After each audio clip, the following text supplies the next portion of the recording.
शरणार्थियों तक पहुंची ये मुहिम। अब जब हमने मौजूदा हालात को अपना लिया है तो जरूरी है सड़कों पर अपने स्वास्थ्य और स्वच्छता को प्राथमिकता दें। याद रखें, सुरक्षा की शुरुआत खुद से ही होती है। बेहतर इंसान बने, बी द बेटर गाय। एक सड़क सुरक्षा मुहिम द इंडिया टुडे ग्रुप के साथ पार्टनरशिप में हुंडई मोटर इंडिया की पहल। अगर एक तरफ दुनिया का दुश्मन चीन, भारत, अमेरिका और दूसरे देशों से घिर गया है, तो वहीं दूसरी तरफ ऐसा ही हाल तुर्की का भी है। हाल के दिनों में ये साफ दिख रहा है कि तुर्की खुद को नया इस्लामिक खलीफा बनाना चाहता है।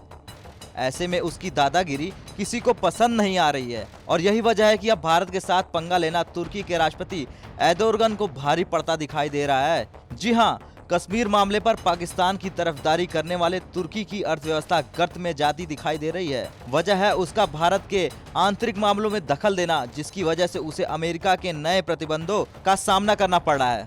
दरअसल अमेरिका के प्रतिबंधों के कारण तुर्की की अर्थव्यवस्था के चारों पावे टूट गए हैं और अब तुर्की को भारी संकट का सामना करना पड़ रहा है।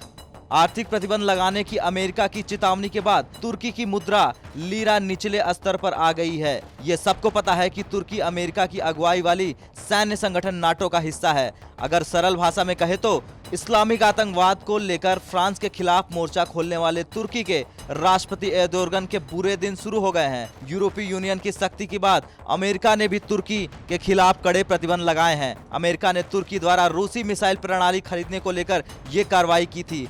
पहले तो तुर्की ने रूस के S-400 मिसाइल डिफेंस सिस्टम का इस्तेमाल किया और जब तुर्की ने S-400 सिस्टम के इस्तेमाल की बात को स्वीकार की तो उसके तुरंत बाद अमेरिका पूरी तरह भड़क गया। अमेरिका के रक्षा मंत्रालय ने तुर्की को चेतावनी दी थी कि उसे वाशिंगटन के साथ रिश्तों में गंभीर परिणाम भुगतने पड़ सकते हैं और हुआ भी ऐसा ही।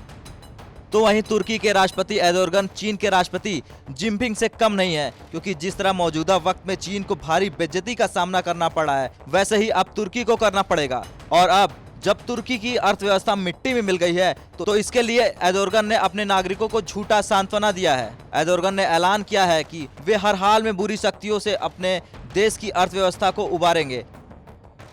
ब्याज दरों, मुद्रास्फीति और विनिमय दरों में संरचनात्मक सुधार लाने के लिए नए साल में कई परिवर्तन भी किए जाएंगे। कुल मिलाकर कहा जाए तो एर्दोगन की उल्टी गिनती शुरू हो गई है और वो अब चाहकर भी कुछ नहीं कर सकता है। और हाँ, ये बात कहना गलत नहीं होगा कि भारत के आंतरिक मामलों में दखल देने वाले तुर्की का हाल बेहाल है, बिल्कुल उसके दोस्त पाकिस्तान की तरह।